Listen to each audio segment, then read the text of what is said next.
નમસ્કાર, હું છું ગોપી ગાંગર અને આપ જોઈ રહ્યા છો નિર્ભય ન્યૂઝ.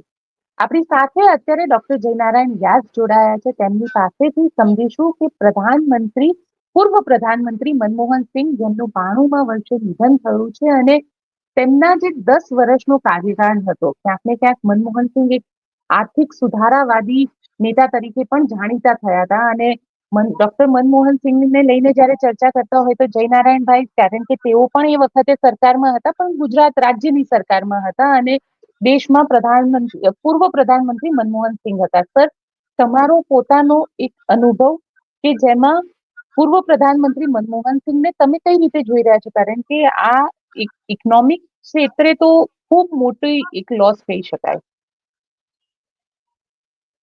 ગોપીબેન, પહેલા તો ડોક્ટર મનમોહનસિંહજીની શ્રદ્ધાંજલિ કહી શકાય તેવા આ કાર્યક્રમમાં મને આપે યાદ કર્યો એ માટે આપનો હૃદયપૂર્વકનો આભાર માનું. મનમોહનસિંહજી સાથેનો મારો પરિચય લગભગ 1980ની મધ્યમાંથી શરૂ થયો. ભારત સરકારે એ વખતે નોન રેસિડેન્ટ ઇન્ડિયન પાસેથી કઈ રીતે વધારે રોકાણ મેળવી શકાય તે માટેની એક સમિતિ બનાવી હતી. નાણામંત્રી પહેલા નરેન્દ્ર તિવારી ને ત્યાર પછી વીપી સિંહ એના અધ્યક્ષ હતા, અને અનેક દેશોમાંથી પણ, દાખલા તરીકે ઇંગ્લેન્ડમાંથી પ્રફુલ્લ પટેલ, ભરત શાહ દુબઈમાંથી, એચ.એમ. શાહ અમેરિકામાંથી, એમ જુદા જુદા દેશોમાંથી નોટરી કરનારી પણ સભ્ય હતા. આપણા ગુજરાત કેડરના નહીં, મધ્યપ્રદેશ કેડરના હતા, પણ એમના ભાઈ આપણી ગુજરાત કેડરમાં હતા, સુધીર માકર, એના મોટા ભાઈ પિયુષ માકર, એ વખતે નાણાં મંત્રાલયમાં ડાયરેક્ટર હતા.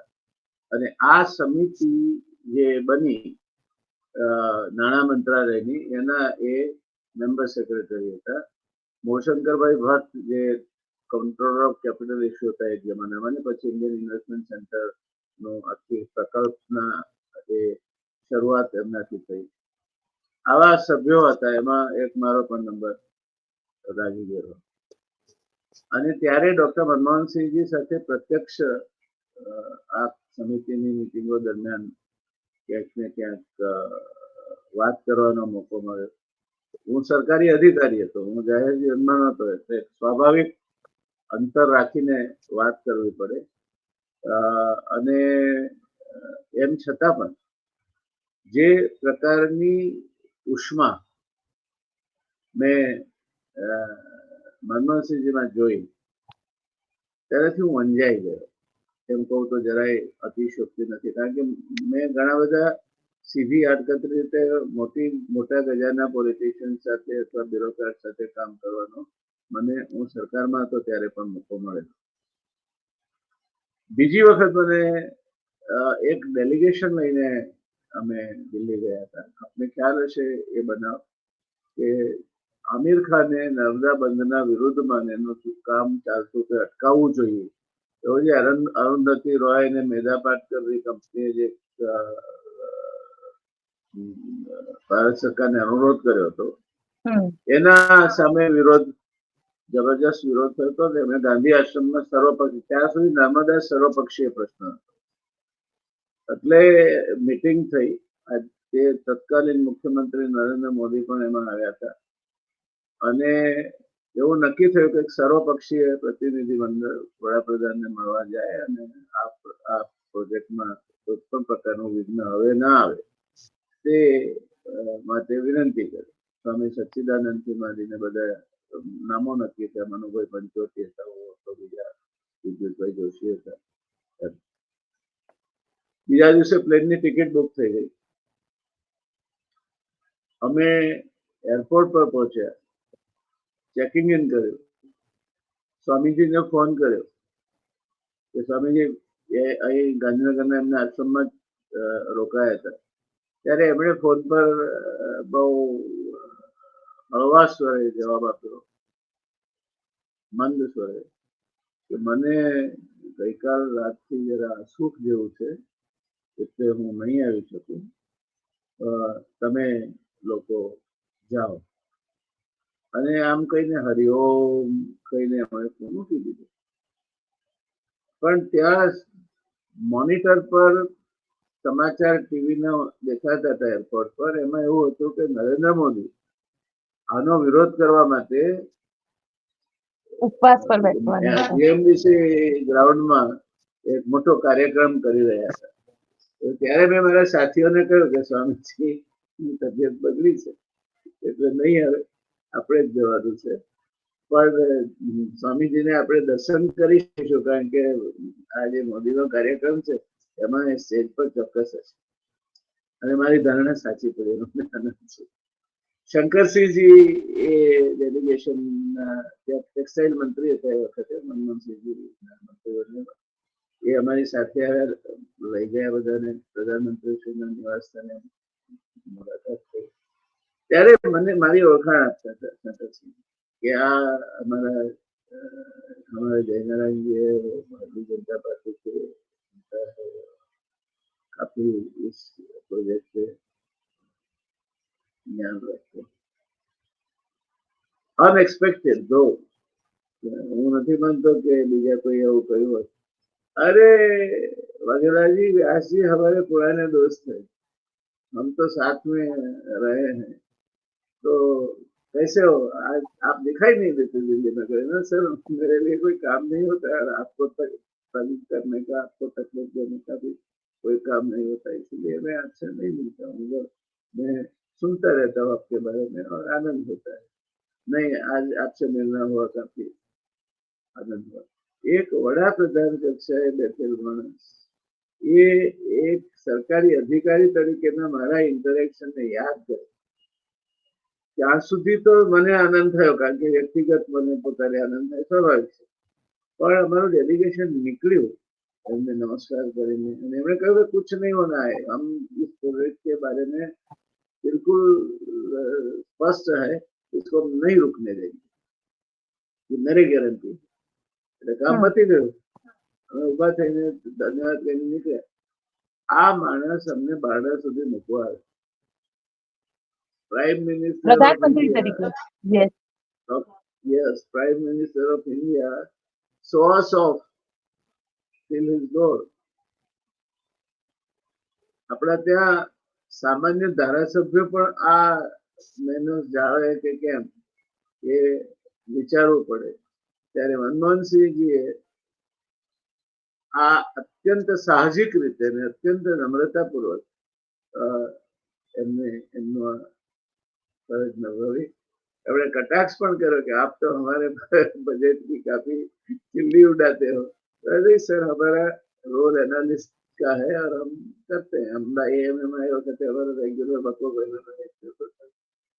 कोई बात नहीं, कोई बात नहीं, मगर मिलते रहना. એટલે આટલું સાહજિકતાથી એક વડાપ્રધાન મળી શકે, અને તે પણ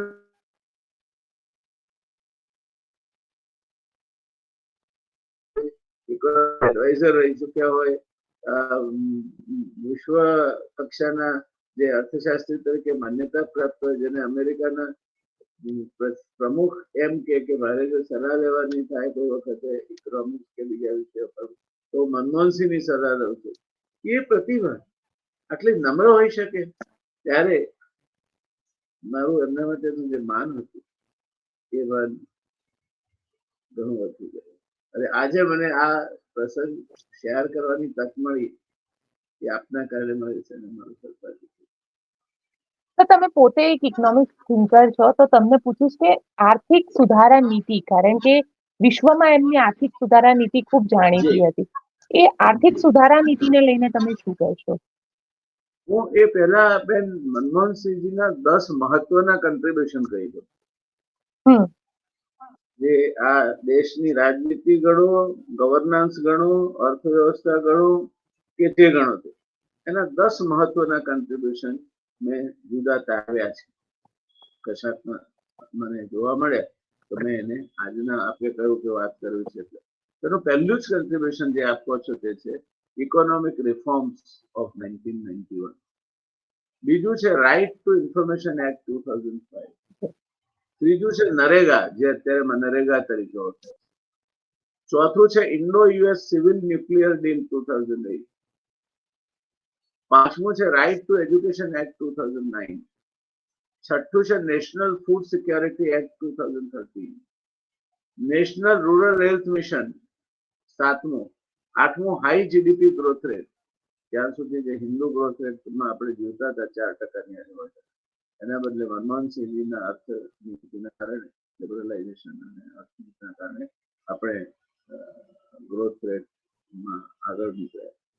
નવમું છે infrastructure project like golden quadrilateral. આજે આખા દેશને જોડવાના હાઈવેના પ્રોજેક્ટની અત્યારે વાહીવાહી થાય છે. મૂળ વિચાર બીજ અને કામગીરીની શરૂઆત એ ડોક્ટર મનમોહનસિંહજીના સમયમાં. અને 10મું સ્ટ્રેન્થન્ડ ફોરેન પોલિસી. મને થોડોક હસુ આવી ગયો આજે when I was reading the headline of some coverage where it says goodbye my friend, China, Russia, America. When these three countries address somebody as a friend, it speaks volumes. So this is what was Manmohan Singh. એનું પહેલું જ contribution છે અર્થવ્યવસ્થાને ઠેકાણે પાડવાનું. આપણી અર્થવ્યવસ્થા ખાડા તરફ જઈ રહી હતી. સોનું ગીરવે મૂકવું પડ્યું, આપણું ઇજ્જત આબરૂનું લેલામ થયું. અર્થવ્યવસ્થા એ હદે પહોંચી હતી કે આપણી પાસે માંડ 2 અઠવાડિયા ચાલે સોનું. દેશમાં આર્થિક કટોકટી ઊભી થાય અને આયાતો અટકી જાય અને આપણે we are import dependent economy, એ સ્થિતિ હતી. તે સ્થિતિમાંથી નરસિંહ રાવના મંત્રીમંડળના નાણામંત્રી તરીકે મનમોહનસિંહે જે ચીલો ચાતર્યો અને એમણે જે સિદ્ધાંતો પ્રસ્થાપિત કર્યા, હું માનું છું કે દેશની અર્થવ્યવસ્થાને આજે પણ દોરતા સિદ્ધાંતો મનમોહનસિંહે આપેલા સિદ્ધાંતો છે. અને એ સિદ્ધાંતોથી આડાઅવળા જવાનો જ્યારે પ્રયત્ન થયો છે ત્યારે આપણે દેશ માટે ગંભીર મુશ્કેલીઓ ઊભી કરી. પણ સર સાથે કારણ કે મનમોહનસિંહ સરકાર જે હતી એને રિમોટ કંટ્રોલ સરકાર પણ બધા કહેતા હતા. અને હું અત્યારે ક્યાંક વાંચતી હતી તો સોનિયા ગાંધીએ એવું કીધું કે આઈ વોઝ રાઈટ કે મેં મનમોહનસિંહને પ્રાઇમ મિનિસ્ટર બનાવ્યા. તો આ રિમોટ કંટ્રોલ ગવર્મેન્ટથી સોનિયા ગાંધી એવું કહેતા હોય કે આઈ વોઝ રાઈટ અને એક્સિડેન્ટલ પ્રાઇમ મિનિસ્ટર, આવી તો પુસ્તક લખાઈ સંજય બારુની અને એના ઉપર ફિલ્મ પણ બન્યું. આ આખા કેરેક્ટરને કઈ રીતે તમે જુઓ છો? કેરેક્ટરને હું એવી રીતે જોઉં છું કે it was a vilification campaign. Manmohan Singh ઉપર હુમલો કરી અને એમનું જે સૌમ્ય આખી વ્યક્તિત્વ હતું એ વ્યક્તિત્વને મારી મચોડીને ઊંધી રીતે રજૂ કરવાનું. કોઈ પણ પાર્ટી હોય, પાર્ટીના પ્રમુખ જ કે એ જ નિર્ણય લે છે કોને વડાપ્રધાન બનાવવા. ઇવન જનતા દળની જયારે સરકાર રચાઈ, પહેલી નોન કોંગ્રેસી સરકાર કેન્દ્રમાં, ત્યારે નિર્ણય તો એમની પાર્લામેન્ટરી બોર્ડે લીધો હતો કે મોરારજીભાઈને પ્રધાનમંત્રી બનાવીએ. અને એ જયારે કહેવા ગયા એમને નાનાજી દેશમુખ, જોર્જ ફર્નાન્ડિસ ને એ લોકો, ત્યારે મોરારજીભાઈ તો સુઈ ગયા હતા એમના નિયમ પ્રમાણે 10 વાગે. અને આ કે જે લોકો કહે છે એ એમ કેમ નથી સ્વીકારતા કે એમનું રિમોટ કંટ્રોલ નાગપુરમાં છે? પેલા તો પાર્ટીના અધિકારી હતા, પ્રમુખ હતા, તો એ કહે તો એમાં હું કઈ ખોટું નથી જોતો. પણ તમે you are governed by extra constitutional arrangement, એની વાત કેમ નથી કરતા તમે? એટલે આ સંપૂર્ણપણે મનમોહનસિંહને અન્યાય કરતા વાત છે. એમને કઈ રીતે ભૂંડા ચિતરવા અને કઈ રીતે એમની સજ્જનતાનો લાભ લઈ અને अगर चीन हमें ये जवाब देता तो चीन को जवाब इस तरह से नहीं दिया जाता, हम आंख में आंख डाल के जवाब देते थे. तो आपो ने અત્યારે અરુણાચલ ટોર કબજે કરીને બેઠું છે. એના કરતા આજના સમાચાર તો હચમચાવી નાખે એવા. ચીન બ્રહ્મપુત્ર ઉપર દુનિયાનો મોટામાં મોટો બંધ બાંધવાનો છે. આપો જવાબ. રિપેરિયન રાઇટ છે અમારો દેશ તરીકેનો.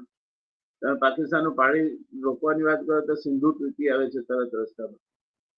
તમે બાંગ્લાદેશનું પાણી નથી રોકી શકતા, બ્રહ્મપુત્રનું એક તરફ જાય છે, કારણ કે there are international water treaties. તો ચીનને તમે કોને તમે તાકાતવાર છો ને માની લઈએ, તમે ખૂબ જ તાકાતવાર છો, વિશ્વ નેતા છો, વિશ્વ ગુરુ છો, બધું છે. ચીનને રોકો કે નહીં બ્રહ્મપુત્ર પર અમે બધું કોઈ પણ સંજોગોમાં નહીં બાંધવા દઈએ. એવું કેવડો જ બાંધ. આખી દુનિયાનો જેની આગળ 3 ગોર્જીસ હશે દુનિયાનો મોટામાં મોટો ડેમ છે. એ 3 ગોર્જીસ બચ્ચું લાગે એવડો મોટો ડેમ, દુનિયાનો સૌથી મોટામાં મોટો, $170 બિલિયન કરતા વધારે રોકાણ આ બંધ બંધાવાનો છે. રોકી પાડો, તમારામાં હિંમત હોય તો. વાત કરવી એક વાત છે અને જવાબદારીની જગ્યાએ બેસીને કોઈ પણ ઉચ્ચારણો કરવા એ બીજા નંબરની વાત છે. તમે જયારે કોઈ જવાબદારી તમારા પર ના હોય ત્યારે તમે ગમે તે વાત કરી શકો, પણ વડાપ્રધાન તરીકે તમે વાત કરો છો ત્યારે દેશ વતી વાત કરો છો, એક જવાબદાર પદાધિકારી તરીકે વાત કરો છો, સર્વોચ્ચ નેતા તરીકે વાત કરો છો, ત્યારે ગમે તેમ વાત નથી થતી. એટલે મનમોહનસિંહની કોઠાસૂઝ અથવા મૃદુભાષી હતા એને તમે ઓબામા એમ કે હું સલાહ મનમોહનસિંહની લઉં અને તમે એમ કહો કે સોનિયા ગાંધીની કઠપુતળી તરીકે મનમોહનસિંહ કામ કરતા હતા, તો કેટલા અંશે યોગ્ય છે? અને એમના બધા નિર્ણયો પાર્લામેન્ટ સમક્ષ તો આવતા હતા. જો એ બરાબર નહોતા તો તમારી પાસે અટલજી અડવાણીજી, ડોક્ટર મુરલી મનોહર જોશીથી માંડીને અનેક સક્ષમ નેતાઓ પાર્લામેન્ટમાં હતા. કેમ તમે એની ટીકા કરીને અટકાવવાનો પ્રયત્ન નથી કર્યો? એ તો કર્યું નથી તમે. તમે એને સ્વીકાર્યા છે, તમે એમાં સુધારા રજૂ કર્યા છે અને આજે મનરેગાના નું નામ બદલ્યું છે, બાકી તો એમનું એમ જ રહ્યું છે. આજે શું બદલ્યું તમે? આ એમના 10 નિર્ણયો છે, આ 10 માંથી કયા ખોટા નિર્ણય બદલ્યા? 10 નિર્ણય કયા તમે? તો અર્થવ્યવસ્થાનું ઉદારીકરણ તમે બદલી નાખ્યું? નથી બદલી શક્યા. મનરેગા બદલી નાખ્યું, બંધ કરી દીધું, નથી કરી શક્યા. રાઇટ ટુ ઇન્ફોર્મેશન એક્ટ તમે અંચય કરો છો, આપતા નથી માહિતી, પણ કાઢી નાખી શક્યા? નથી કાઢી નાખી શક્યા, કારણ કે હ્યુમન રાઇટ્સનો ઇસ્યુ આવે છે અને એ વિશ્વ સમાજ એમાં ડિપેન્ડ કરવો મુશ્કેલ પડી જાય. Indo US civil nuclear deal એમાં કઈ કરી શક્યા નહીં. ઈરાન સાથે નહીં કરી, યુએસએ નથી જ કરી, તો એની કુને હતી ત્યાર.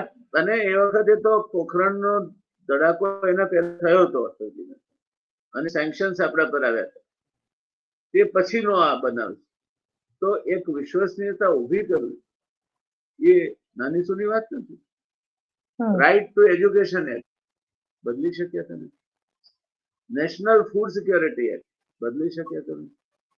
National rural health mission NRHM આમ તમે બળી ચડીને એની સિદ્ધિઓના વખાણ કરો છો, એટલી વખાણવા રહે છે એ તો એની તટસ્થ તુલના કરીએ તો ખ્યાલ આવે.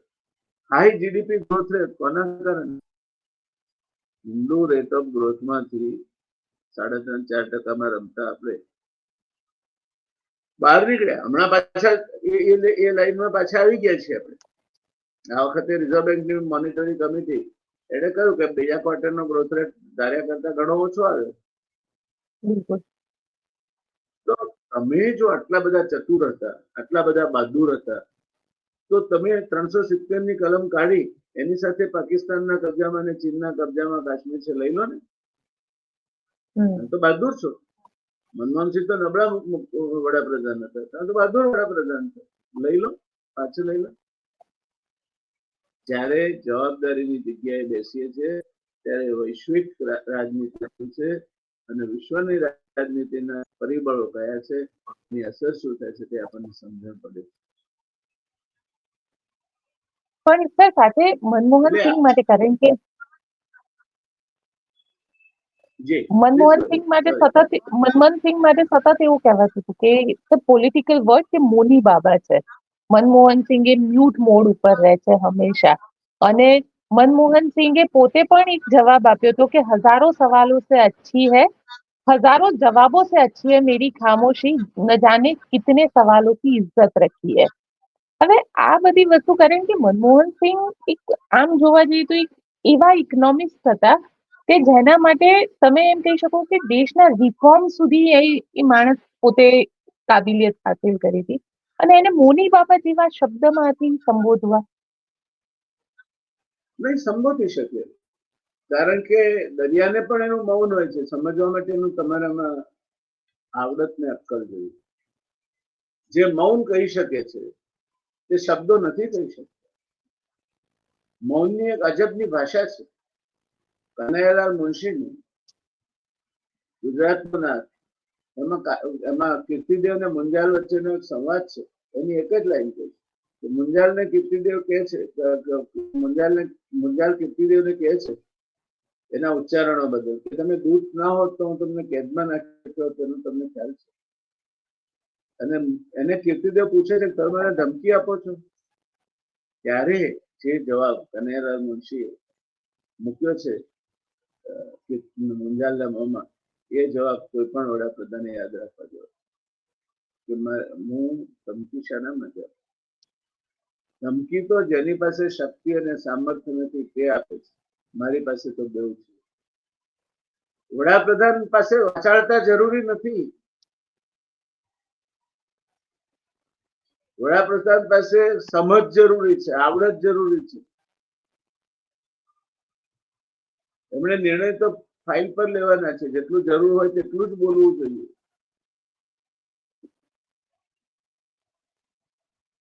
And he spoke where it was required. એમણે જવાબ આપ્યા છે એટલે તોડી નાખ્યા જવાબ આપ્યા. In fact it was a treat to listen to his budget speeches during Nasira's time. જે એમને મૌની બાબા કહેતા હોય એ મૌન, સહેતુક મૌન, સમજી બુજીને રાખવામાં આવેલું મૌન, એ એનામાં પોલાદની તાકાત હોય છે. અને રાજનીતિનો એક પાયો છે એ કામ વગર નહીં બોલવું. કામ વગર બોલવાની વાચાળતા એ રાજનીતિજ્ઞ માટે અવગુણ છે, ગુણ નથી. સાથે સર એક બીજો સવાલ એ પણ છે, કારણ કે એક અધ્યાદેશ લાવવાના હતા. એ અધ્યાદેશ રાહુલ ગાંધી, આ કિસ્સો બહુ ફેમસ થયો હતો કે રાહુલ ગાંધી અધ્યાદેશને ફાડી નાખ્યો હતો અને પ્રધાનમંત્રી મનમોહનસિંહ એ વખતે હતા. મનમોહનસિંહ ખૂબ દુઃખી થયા હતા. એ જે આખું ઘટનાક્રમ ઘટ્યો હતો પ્રેસ ક્લબ ઓફ ઇન્ડિયાની અંદર, એ પ્રેસ કોન્ફરન્સ હતી, રાહુલ ગાંધી અધ્યાદેશને ફાડી નાખ્યો હતો અને મનમોહનસિંહે પોતે આ વાત ક્યાંક ટાંકી છે કે હું ખૂબ દુઃખી થયો હતો. આ આખી જે ઘટના હતી, તમને ક્યાંય લાગે કે સરકારની અંદર પણ મનમોહનસિંહનું એ વખતે એટલું ચાલતું હતું કે નહોતું ચાલતું? નહીં, ચાલવા નહીં ચાલવાનો સવાલ નથી. સવાલ જે રીતે અધ્યાદેશની આ પાર્ટીની અંદરની વાત હતી. ઘર આંગણે બેસીને, ઘરના ખૂણે બેસીને ચર્ચા કરી શકાય. એ નહીં કરવી એ યોગ્ય નહોતી. એ હું આજે પણ કોંગ્રેસ પાર્ટીનો સભ્ય હોવા છતાં જે નિર્ણય પાર્લામેન્ટરી બોર્ડ લે છે એની ગરિમા હોય છે. અને એ ગરિમા કોઈ વ્યક્તિ આધારિત નહીં, સમૂહ આધારિત ગરિમા છે. અને એટલે મનમોહનસિંહ દુઃખી થયા કારણ કે સંવેદનશીલ હતા. જાડી ચામડી ના હોત તો દુઃખી ના થાય તો મારે શું, મારે તો જ્યાં ત્યાં મારી ગાદી જાળવવાની છે.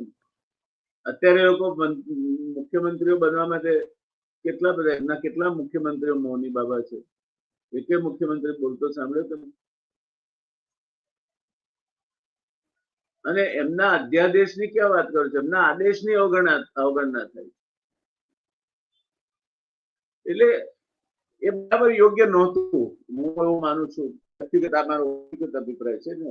રાહુલ ગાંધીને હું વ્યક્તિગત રીતે મળું છું અને ઇતિહાસ પણ ક્યારેક વ્યક્તિગત રીતે મળ્યો છે. ત્યારે સામૂહિક શિસ્ત એ કોઈ પણ પક્ષ માટે જરૂરી હોય છે. અને જેટલો માણસ સિનિયર એટલો એનો હાથ અને જીભ બંને બંધાયેલા હોય છે. સાથે સર, કારણ કે આ પુસ્તક છે સંજય વારુનું એક્સિડેન્ટલ પ્રાઇમ મિનિસ્ટર, મનમોહનસિંહની આખી છબીને જે રીતે એને ફિલ્મમાં કન્વર્ટ કરી, અનુપમ ખેરે એક્ટિંગ કરી હતી, એટલે એક હાસ્યાસ્પદ કેરેક્ટર ક્રિએટ કરવામાં આવ્યું હતું. એ કારણ કે એ પિક્ચર કે જોઈએ ને તો ભાગ હતો. એક વિલિફિકેશન તમે આ જ થાય, બીજું કઈ ના થાય. એક્સિડન્ટ પ્રાઇમ મિનિસ્ટર એટલે 10 સુધી એ પ્રાઇમ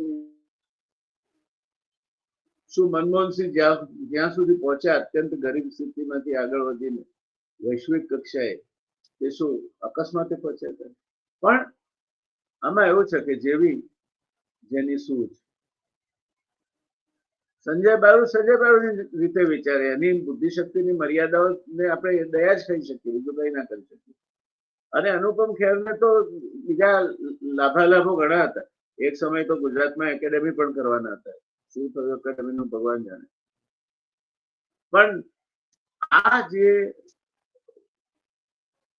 બોલિવૂડના કલાકારો રાજકીય ક્ષેત્રે આવે ત્યાં સુધી વાંધો નથી હોતો, પણ એ પોતાના પાત્રને વફાદાર નહીં રહી કાલ્પનિક પાત્રોના વિશ્લેષણ માટે જયારે મેદાનમાં પડે છે ત્યારે એ પોતાની કિંમત ઓછી કરે છે. હું એવું માનું છું એમાં મનમોહનસિંહની જરાય ઘુસાણી નથી. માણસ કુખ્યાત થાય કે પ્રખ્યાત થાય, બંને રીતે વિખ્યાત તો થાય જ. 100 સંજય બારુ જન્મે કે 100 અનુપમ ખેર જન્મે અને એમની એથી વધારે હેસિયત નથી. એમની જિંદગીની કોઈ મોટી ઉપલબ્ધિઓ પણ એવી નથી કે મનમોહનસિંહની માફક યાદ રાખે. તો પણ મનમોહનસિંહને સુરત સામે ધૂળ ઉડાડવાથી સુરત ઢંકાઈ જતો નથી. એમણે સુરત સામે ધૂળ ઉડાડવાનું કામ કર્યું હતું, કારણ કે એમની પ્રકૃતિ હતી. જેમ દુર્યોધન કહેતો હતો કે જાનામી અધર્મ, મને ખબર છે અધર્મ શું છે, એ મારી પ્રકૃતિ છે. ધર્મ શું છે એ પણ જાણું છું, પણ હું આચરી શકતો નથી. એટલે દરેક બાબતમાં અને પ્રજાના પ્રતિનિધિઓ માટે જ્યારે તમે સરકાર તરીકે અથવા તો કોઈ જવાબદાર પોલિટિકલ પાર્ટી તરીકે કંઈ પણ કરતા હો ત્યારે મર્યાદાનો લોપ નહીં થવો. બિલકુલ સર, એક છેલ્લો સવાલ તમને પૂછીશ, કારણ કે શીખ તોફાનો એ કોંગ્રેસના ઇતિહાસનો એક મૂળ આપણે એને પાયામાં ગણીએ છીએ કે શીખ જે તોફાનો થયા હતા એ શીખ તોફાનોને લઈને પણ મનમોહનસિંહની સરકાર આવ્યા પછી મનમોહનસિંહે માફી પણ માંગી હતી કે જે પણ ઘટનાક્રમ થયો હતો એને લઈને હું માફી માંગી રહ્યો છું. આ આખી ઘટનાને કઈ રીતે, કારણ કે બિંગ અ પ્રાઇમ મિનિસ્ટર કોઈ તોફાનો માટે પોતાની પાર્ટીને જવાબદાર માનીને માફી માંગી, આ આખી ઘટનાને કઈ રીતે આપ જોવો છો? બે વસ્તુ. એક તો જે કંઈ થયું તે ખોટું હતું.